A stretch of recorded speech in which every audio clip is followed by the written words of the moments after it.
Yep. Andrew and Philip. I can't quite tell which is which. I'm Philip. That's Philip. Yeah. And that by process of elimination, I'm Andrew. It's Andrew. Guys, thank you so much for being here. How are you finding it so far? It's really cool. It's massive. I have to say, I was a bit taken back when we were on our stand at 10 o'clock. How quickly people flooded in, and I was told 5,000 people got through the doors in 18 minutes. I know, incredible. No queuing really, Yeah. straight in. And there's still a lot in the car park because I couldn't get into the car park. Oh really? So you got here late? I got here late because there were a lot of other people trying to get here too. We're going to have a chat about one of the first games I ever played. I was on Amstrad CPC 464. Yeah. The best We've one. got one. Oh, you've got one. Oh. That's the disc drive version. I couldn't afford a disc drive. You couldn't afford it. It was better. Now, when I say like my parents, my income was low as a 6-year-old. So, did anybody else have an Amstrad, or was that just me? Amstrad fans. Couple. God bless you. It wasn't the most popular. You couldn't share tapes with as many Spectrum fans.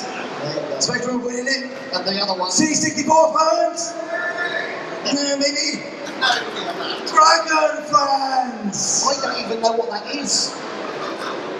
Okay, what did I expect that? Is that a fax machine? Or?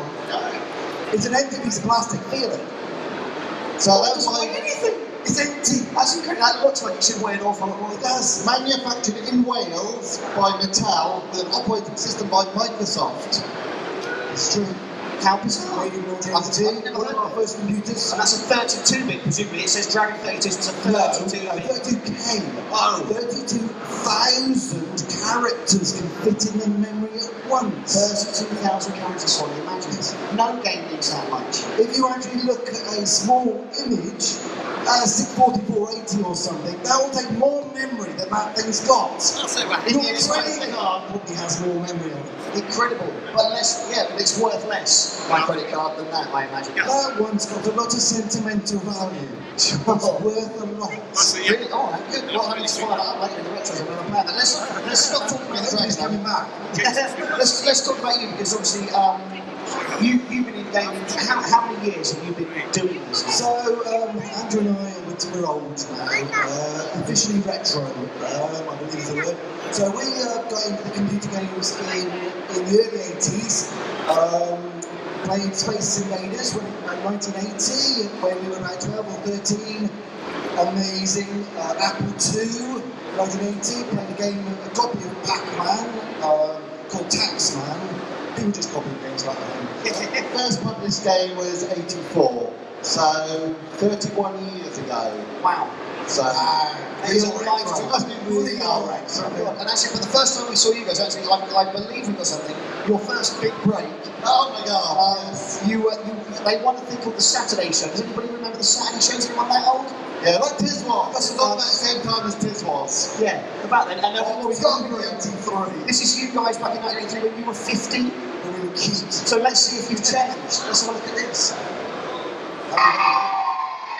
Now it's time to find out who's won our computer competition. Remember a few weeks ago we asked you to design a game and send it in either as a drawing or else as a cassette. Just remind us what sort of special things you were looking for before you made the winners. Well, it was looking for, obviously, the game concept. Right, let's meet these guys, shall we? Can we have a nice welcome, please, for our computer competition winners, Philip and Andrew Oliver from Trowbridge in Wiltshire. Where are they?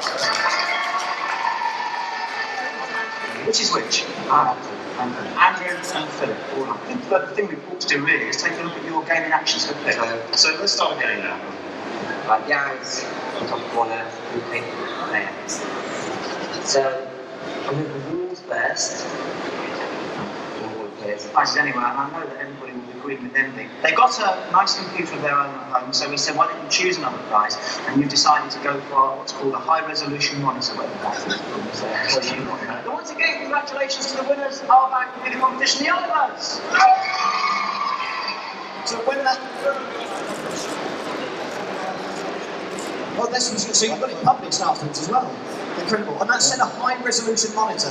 We're talking HD, presumably. What was the resolution? No, I mean, we're talking about, was it 320 pixels wide. Yeah, 320 pixels wide, but That's high resolution.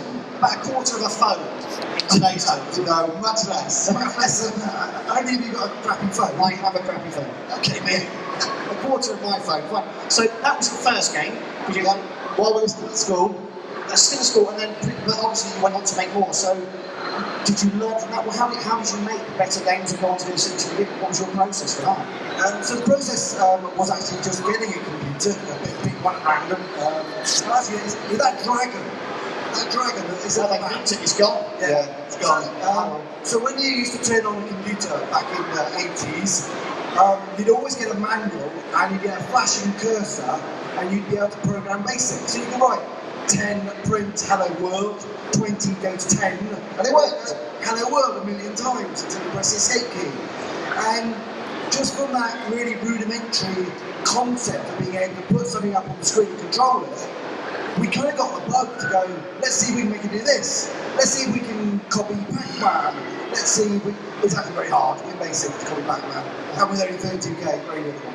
But we basically just challenged ourselves through typing listings, and just typing in magazine listings, through the ones that were in the manual, and then just challenging ourselves to see if we could kind of do better.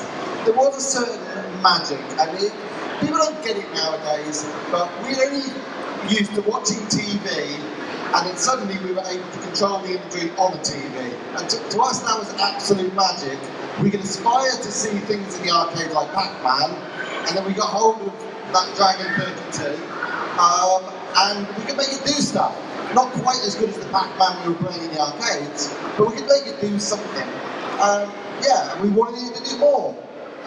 Indeed, and so one of the big things that I was having with you guys was you got to meet the Darlings at some point. I don't know how that came about, but you got to meet those guys. So yeah, a few years went past, and what actually happened during those few years since the Saturday show is we really wanted to get our games published. So spending an enormous amount of time, not on studies, but on kind of learning how to write computer games, we painstakingly learnt all the skills required. And he's just finding some of the stuff we published. This was back in about 85 and 86. These were our sixth form. So we were in the sixth form, supposed to be studying, but I'll tell you what, writing games on computers is more fun than homework. Hang on, you skipped the sixth form. For my O-level project, yes, I did O-level in GCSE. My O-level project, I published it and got paid £200. Yeah. Which was a lot of money then. It was, that's what it counts. We bought an Amstrad, I think. Yeah, that sounds about right. So yeah, we basically ended up writing lots of games and now packages. Back in those days, you didn't have art packages, so at the moment you've got things like paint.net and lots of drawing packages. Photoshop. But you didn't actually have that on the early computers. So one of the first things we did was we did an art package so that we could draw our own graphics. And then the next problem we had was we wanted to move the graphics around the screen. But you couldn't do that in BASIC. BASIC doesn't have any facility to move graphics around the screen. So the next thing we did was we wrote a game to move sprites around the screen. So we could do things like Pac-Man. Yeah, so this is called Panda Sprites. So Panda, which is P&A Oliver, Sprites. So we needed it to write games. So we thought we'd sell it. And so we thought we'd sell it. Amazing. Entrepreneurial. And there were other people writing games using Panda Sprites. And it says in there, feel free to write games using this package and publish them. And they did. Middleware. So people did. So during our sixth form, we wrote these games, we wrote some others, we wrote KB, and Killipede, and Magic Math, and Magic World. We wrote a whole bunch of games, but it was really difficult getting paid for these games. And we'd spend a lot of time and a lot of skill and effort in making these games, and each one, I mean, just take a typical one, Killipede, might have been inspired by another popular game with a similar title. It was a pretty decent game. You liked it? You played Killipede? Yes, good. But we were getting paid £200. It felt like we should be being paid more. Not sure how much more, 500 would be nice. So, we got to the point of, are we going to go to university, as our older siblings did, or are we going to try and make a business of making video games? Now, our parents were quite sceptical. Yes, they could see we were getting games published and getting reviews in magazines, but we weren't really getting any money. So they didn't think, we were very passionate about making games. But they said, well, basically, you've got to go to university. We go, please, no, we want to make games. games. We weren't very good at A-level. We want to make games. You couldn't go to university and learn about making games. They just about had using computers in universities, but it was all about databases on mainframes. And we looked at that stuff and thought, that is so dry and dull, we just don't want to do it. And the other thing was, everybody in education thinks that using, or did think, that using computers, all that awesome power and technology, for entertainment is a crime. Yeah, don't do it. No, they did. Don't ever play computer games. They are not designed for games. So we didn't want to go off to university. So we passionately pleaded with our parents. Didn't really get very far. We passionately pleaded with the school to speak to our parents. And eventually, the head of sixth form talked our parents into let them have a year out. Just let them, tell them yes, university, we'll agree to university, we're doing a year. So our parents said to us, look, you can make games for just 1 year, and if you earn, this is our answer, if you earn more than me in a year, we'll say no more about it. Yeah, we did. So Skip to the end. So I mean, we had to be serious. So it was coming to the end of the summer holidays. We knew that we had all this time because we didn't have to go to school now. And there was a computer exhibition, much the same as this, but down in Hammersmith. And there was a stand with two lads called Darling Brothers, Rich and David Darling, and they were just setting up a company called Codemasters. Really new, never been seen before. And we hadn't heard of them, but we texted them and we said, we make games, and we were able to hold up a few cassettes, so we published these. So if we made games for you, what would you pay for a game? Now we were getting paid 200 quid.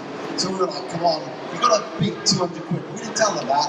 And they said, well, we'll give you about £10,000 for a game like that. And it was like, oh my God, right, okay. Hold that thought, we're going home. We're going to write it again, and we're going to come back. Yeah. So we basically went home and we didn't sleep. It took 1 month from start to finish using one computer and an Amstrad. We do it in turns. What is it? Which one? Robin Hood. Robin Hood. Sorry. Robin Hood. Well, it's Super Robin Hood in that month, and Without any sleep. And lo and behold, the game went on to be a #1 bestseller. And it was a cracking game. Thank you. It's correct. and we did make about 10,000. So, Eventually. There was a fine print in the contract we discovered. yeah, the fine print was you can have 10p on every cassette. It's like, well, that's not £10,000, is it? Well, actually, it went on to become. So it was okay. So, having made a bestseller, having made a cracking game in a month, we go, we can do that again. So we did. So we went and made Ghost Hunters. Yay! And that went pretty well. Might have been inspired by a certain film at the Certain time. popular movie at the time had ghosts in it. And that did spectacularly well. So that's pretty good. And then we thought we'll do another game. Grand Prix Simulator. People like racing cars. We'll do a game about racing cars. That went straight to #1. Bit of legal controversy over that one. That only helps sales, that's brilliant. That went to #1. We're on a roll here. And so we thought we'd come up with a new original cartoon character. We loved cartoons. We loved Danger Mouse and Count Duckula and D'Artagnan and all that kind of stuff. And so we thought we want to make a cartoon character. So we decided to make the ultimate cartoon adventure. Not funny sometimes. I've got this one here. This isn't the original. The original was called Dizzy, and we made that in the. I was going to say, I believe we've got a video of Dizzy just to. Let's have a look at Dizzy. Thanks for watching. Why not subscribe to our YouTube channel by clicking on the link on the screen now.